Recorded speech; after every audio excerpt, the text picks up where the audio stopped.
Anmol, you have unbelievable international experience when it comes to recruiting.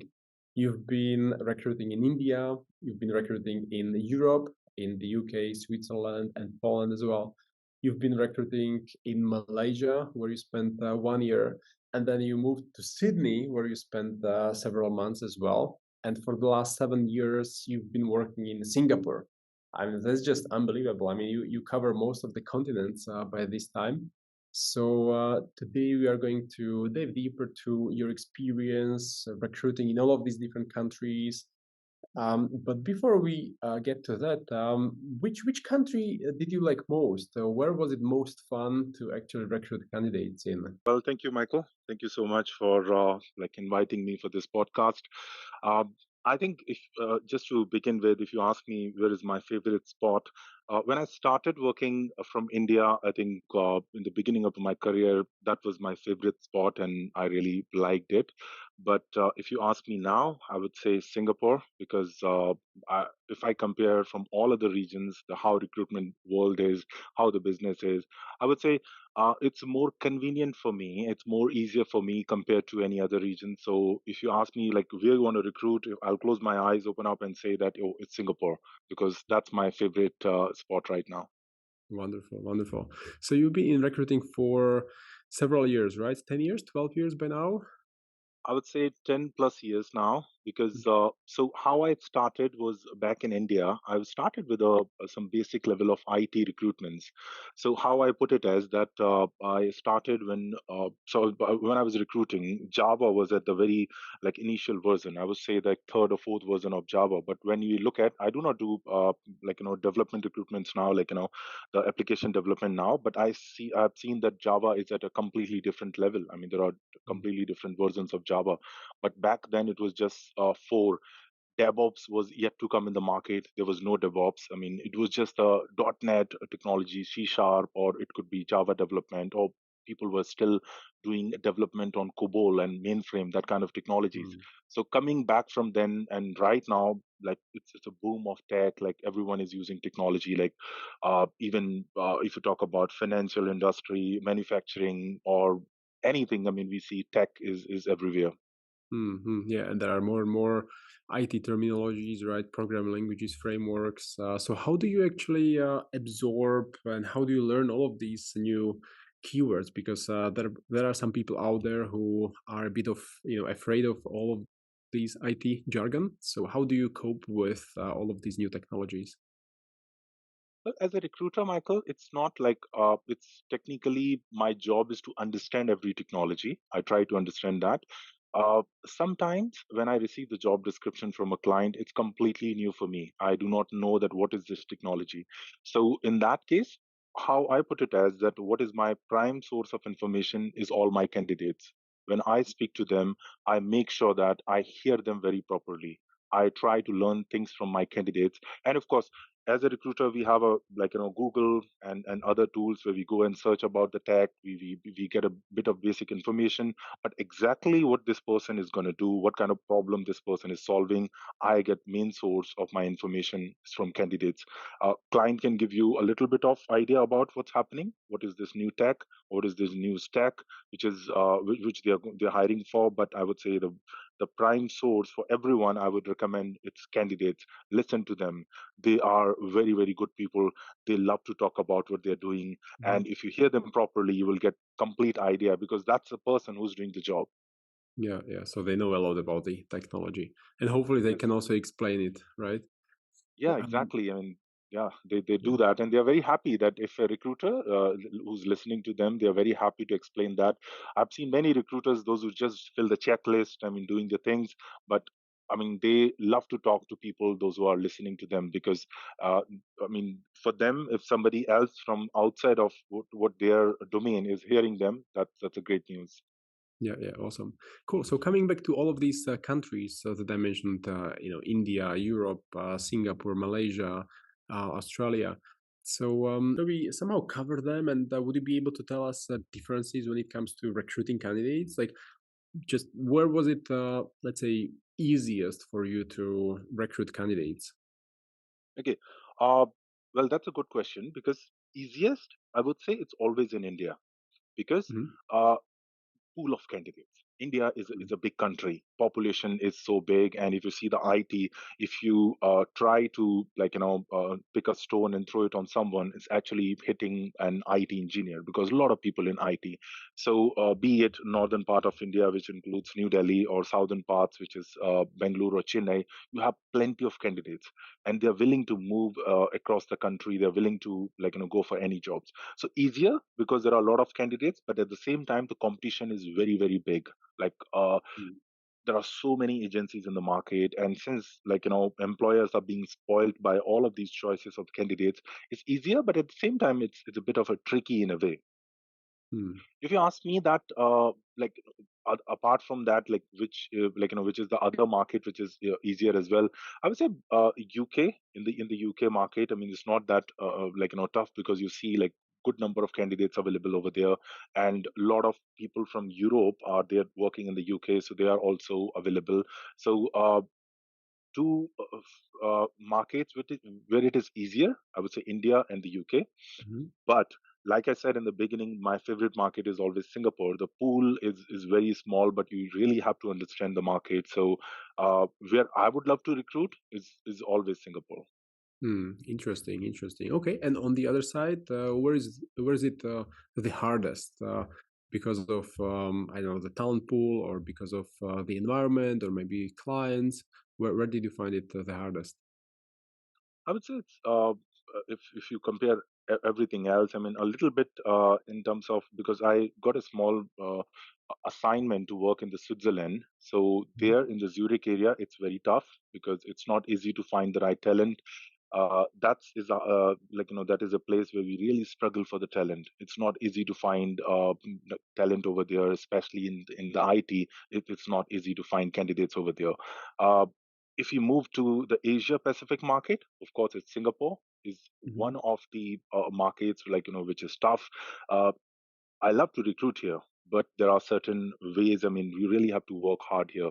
In the beginning, it was really, really tough for me because kind of specialization and kind of niche what we are targeting, it's sometimes it's very difficult. And that's the reason if you compare it from any other market, for example, India, or let's say from the UK, or even from the Australia market, the rates or the rates of agencies are higher than any other market because of the kind of specialization it needs. Mhm. In Yep. Singapore, right? The number Yeah, of that's right. agencies. That's right. Interesting, interesting. Okay. Some people who have never worked on commissions, or they had just little bonuses so far, or maybe they are transitioning from some completely different field, they may not even know kind of what kind of commission are we talking about. So just to clarify, you are referring to commissions for hired candidates, right? And the Yeah. commission for the recruiter in an agency, what can it be? Uh, well, I mean, it depends from company to company. There are Mhm. different forms. I would say on an average, it works like, for some companies, it goes monthly. For some organizations, it's actually quarterly incentives. But majorly, I've seen it's quarterly. So I'll give you two examples. Let's say from a boutique firm perspective in Sydney, the commission structure maybe start, let's say if you hit a number of somewhere around 35K to 40K in a quarter. So that's like 3 months in the cycle of 3 months. If you hit revenue of around 35K, then you're eligible for commission. Mhm. So that's the number where you start making the commission, and it could be. It actually depends. I mean, if you're actually hitting like 70K in a quarter, then obviously you will be getting a double commission structure. So Mhm. every organization have a different slab, and some of the boutique firms, they have designed a very customized commission structure for every employee. So, Mhm. in terms of the numbers, obviously, if you're hitting like 35K or 40K on top of your base salary, you can easily earn 4 to 5K of basic commission, on top of your base salary. That's a commission. Now, over and above, if you go higher, the higher the commission is, and everyone loves higher numbers. Everyone would Mhm. love that, like how you make. If you come to back to Singapore market, the minimum commission, that the minimum number threshold is around 45 to 50K. like with some agencies, I'm not talking about bigger firms, but let's say on an average, some agencies they are offering commission at 45 to 50K, and there you are eligible to earn commission like 4 to 5K if you're hitting that number. So Mhm. it actually depends which company you're starting with, what is the level. Somebody who's starting their career, obviously their commission structure is going to be different from somebody who's already in the business for 6 years, 10 years, because they are big on the base salary. So that Yeah. completely depends on where you are. Interesting, interesting. Okay. And the base salaries obviously fluctuate as well from country to country based on the market rates. Uh, Okay. Yeah. yep. Sorry. Yeah. So I was just saying the base salary can fluctuate, but in this market, I think it's very important that uh, heavyweights. When I say heavyweights, the people, those who are coming with a higher salary, they uh, they really have to carry their own weight. And this market of obviously they have to kind of give back to the company. They need to recover their cost. So it's very important that whatever base salary you're getting from the organization, or like as per the market standard, you must have that experience to kind of give back that cost to the company, give that revenue to the company. It's interesting that you speak about it this way, and often employees don't consider their salary as the cost, of running the business. So it's It's definitely a cost to the company. And as a recruitment, I mean, anytime, even if we work for the, let's say, corporate firms, bigger firms, I would always run my desk as an entrepreneur that, look, this is my job. And if I'm not giving the money back to the company, it's not going to make sense for them to keep me there whatsoever. Everyone is like, everyone can be replaced. There is somebody in this world who can do this job better than you. So mm, you have to make sure that whatever money you're getting, you need to understand that you are actually giving back. You need to carry your own weight at least, so that company is making profit by that particular desk. awesome, awesome, cool, great. And what else should a new joiner consider when looking for the job? You mentioned the base salary, and I'm just kind of wondering because everyone wants higher salary. Usually, like who would like to say, hey, I want the low base salary. On the other side, with higher base rate comes higher expectation, right, to fulfill. Um, so what would you suggest to someone who is kind of looking for a new job? Like, should they really push to increase the salary, or should they be more reasonable? How they should even think about how much money to ask during the upcoming interview? Well, I mean, these kind of reports or these kind of information can be available online, and everyone can search. Let's say if somebody is looking for a job in Sydney, they can easily find that information available online. I mean, and at the same time, they can go on LinkedIn. They can check that, well, there is a recruitment consultant job, and this is the salary range. Mhm, So let's say for a recruitment recruiter in Sydney who's starting their career, let's say it is between 60 to 70K annually. That's a range, mhm, plus super. So that is the range.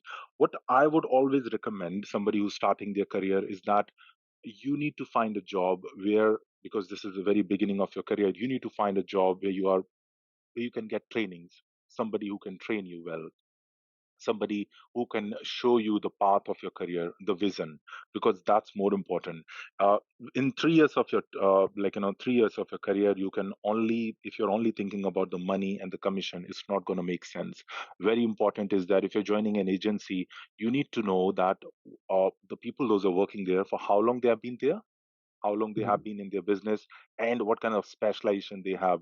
So when you're joining, you need to have some level of learning from these people, like weekly, monthly, quarterly, what kind of trainings you're getting.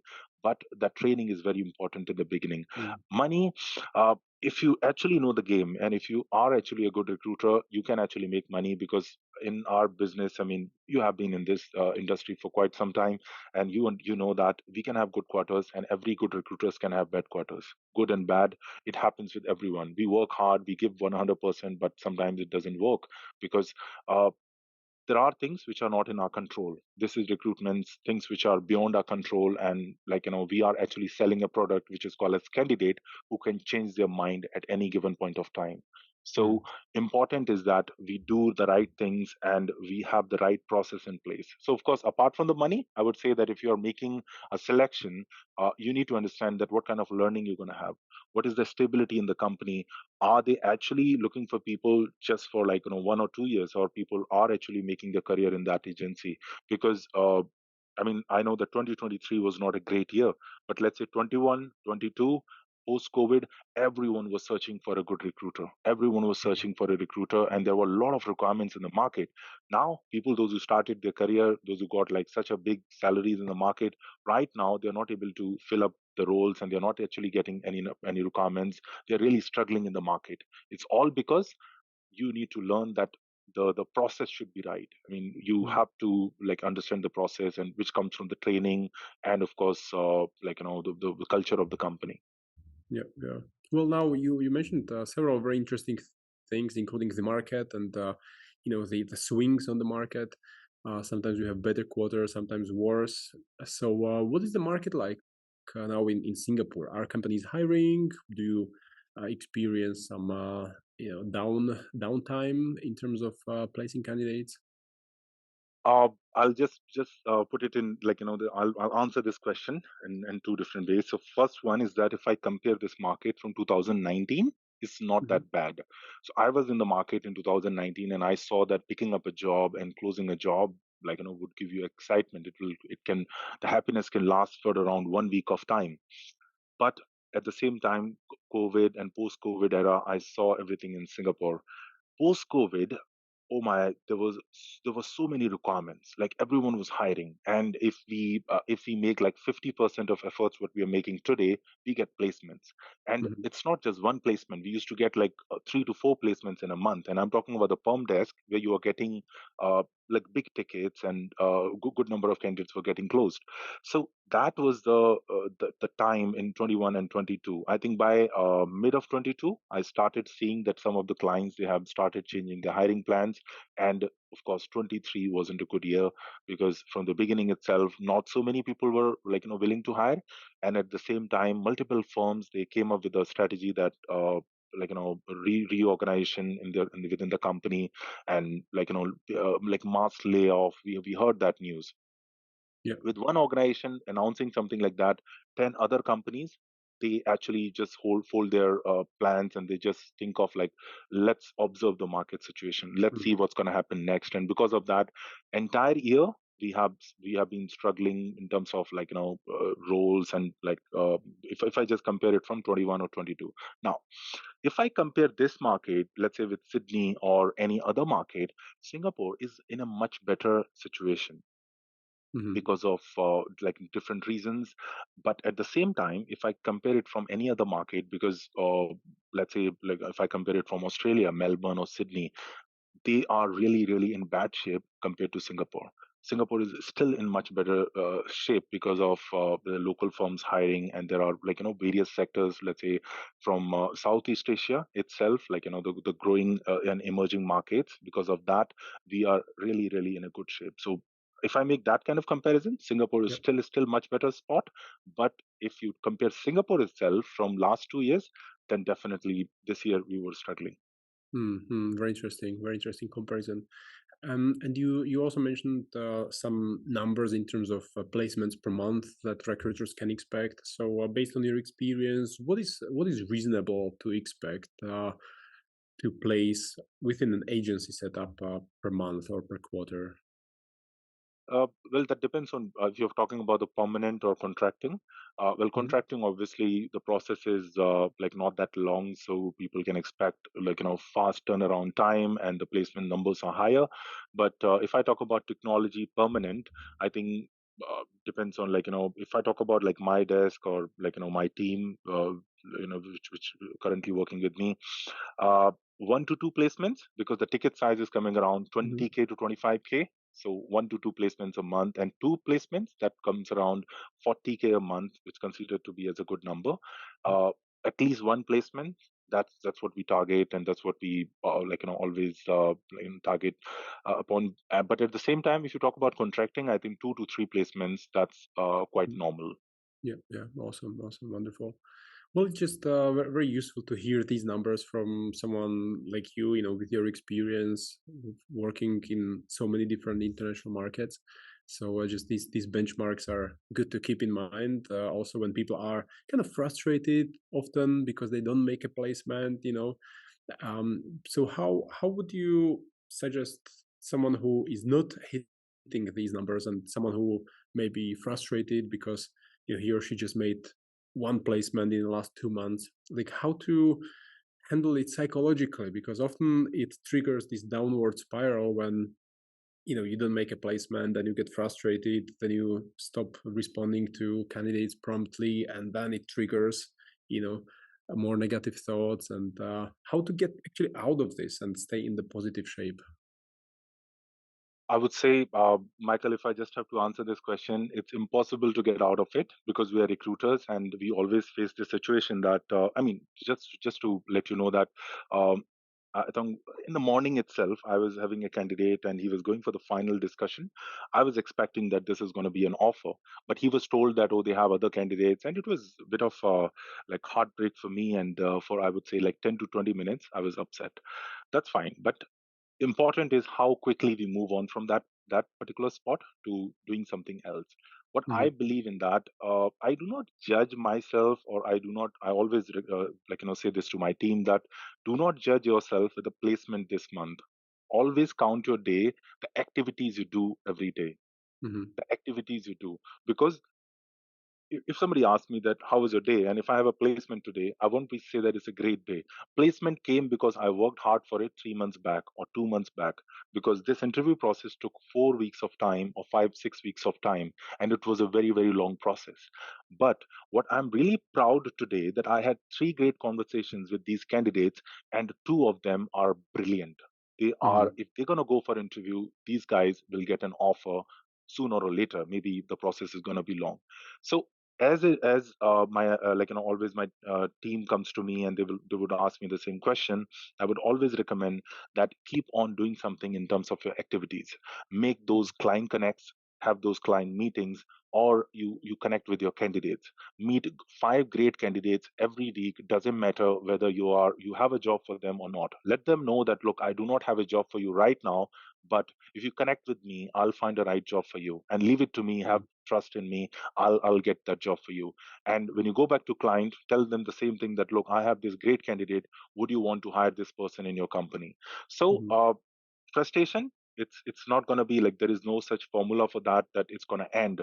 But at the same time, keep working on something which will give you results in future. So Hmm. ultimately, we have to increase our chances, have to increase the number of interviews that we have every week, or interviews every month, or client connects, or maybe the client meetings, so that one process is failing, you will have something else to back that up. So idea in recruitment is that it's not a very good job where you will be having all, rise and shine great days every day. It's not going to happen. This is not the job. This is a job where you make consistent efforts every day, and you will get results like when you're not expecting. So that's how the process works. Placement today happened because you made efforts 3 4 4 weeks back. So make sure that today is the day when you're going to talk to your future self that, hey, this is the day when I'm going to make efforts and I'll see the results in future. So Mm, yeah. oh wow, that's just so powerful, so powerful. Really, I guess I will just also cut this part out of the podcast and have it separately Oh, inside the you know community, just for people to kind of rewind it often, because it's very you know thank you. encouraging and enthusiastic. Very cool. Thanks for sharing this tip. Cool, cool. So, before we wrap it up, also just to be mindful of your time, is there anything you would like to advise to recruiters who are getting into tech recruiting and they wonder, is it good time actually now with some of these companies laying off?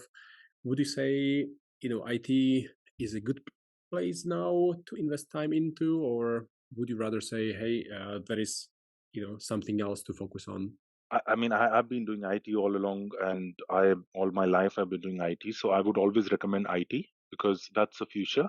We're not going to stop using mobile phones. Nobody's not going to stop using computers or anything. I mean, it's going to be the future. So IT Mhm. is the future, definitely. So if you're looking for something like which is, of course, there are a slowdown, and there is sometimes it's really really fast pace in recruitment. That's going to happen, but IT is going to have a bright future for sure. I mean, sooner or later.